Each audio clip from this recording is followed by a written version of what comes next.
but first I want to talk a little bit about what the narrative have said about buildings. Basically, after these evening strolls in the cool of the garden that we get in the first 2 chapters of the very first book of the biblical text, God is not really locative. God's not really grounded in a particular place.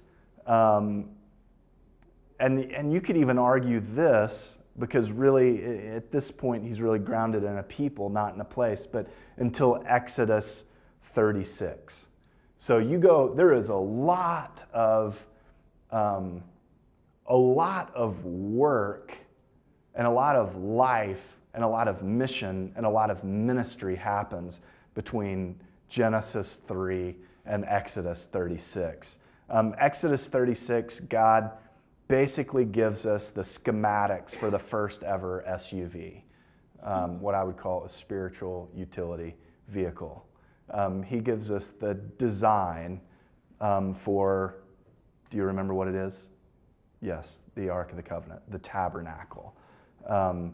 It is, if you read Exodus 36, you'll get the idea that this is a really elaborate box that can cruise around the desert and keep things that this group of people and God have decided are really essential to them staying in relationship both with God and with one another. If you think about it, what would it look like today? I think it would look like a Range Rover, like a really nice Range Rover. You know, it would be something that's luxurious, but it could also move around the desert with ease. So God is comfortable basically in a Range Rover from Moses until Solomon. And then we get this great line in 2 Chronicles 2. It's one of my favorites in regard to buildings and religious communities and personalities. I think it says so much about human nature and our need to be connected to God, but also our need to have like a nest and a place to do that. For 2 Chronicles 2:1 reads, Solomon decided to build a temple for the name of the Lord. Now remember, God's been perfectly comfortable in a box and a tent from Moses up until this point. It says Solomon decided to build a temple for the name of the Lord and a royal palace for himself. You know, so my basic point here is that for those of us who find solace in spirit and Sabbath and refreshment and inspiration in places like Salt Lake City, where you get a view of the Wasatch Mountains, or in any other outdoor space, if you're one of those people who connects with God when you're in the out of doors, you can blame Solomon for turning this thing around. God was perfectly comfortable car camping in the desert for centuries.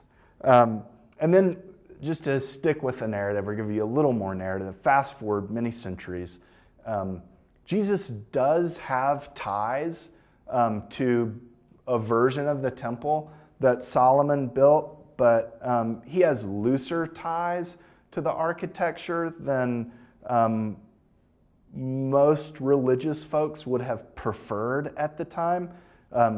He uses the buildings, but he also takes in the biblical narrative, which is in 3 of the 4 Gospels. I think it's absent in Luke.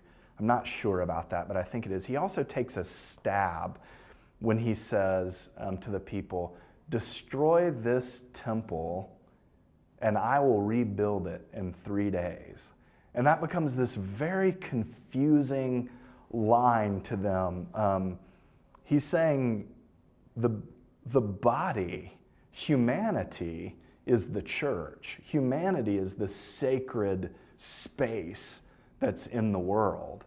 And I'll prove that to you.